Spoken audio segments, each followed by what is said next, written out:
আসসালামু আলাইকুম ওয়া রাহমাতুল্লাহি ওয়া বারাকাতুহু।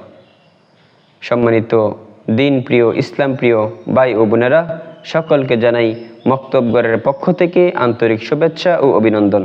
সম্মানিত বন্ধুগণ, এখন আমি আপনাদের সামনে নামাজের মধ্যে যেই দুরূদ শরীফ পড়া হয় সেই দুরূদ শরীফ পড়ে শোনাবো ইনশাআল্লাহ। দুরূদ শরীফ।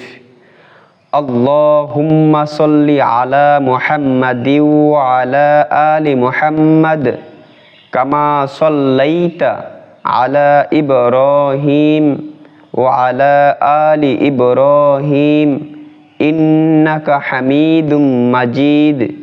আল্লাহুম্মা বারিক আলা মুহাম্মাদি ওয়া আলা আলি মুহাম্মাদ কামা বারাকতা আলা ইব্রাহিম ওয়া আলা আলি ইব্রাহিম ইন্নাকা হামিদুম মাজিদ।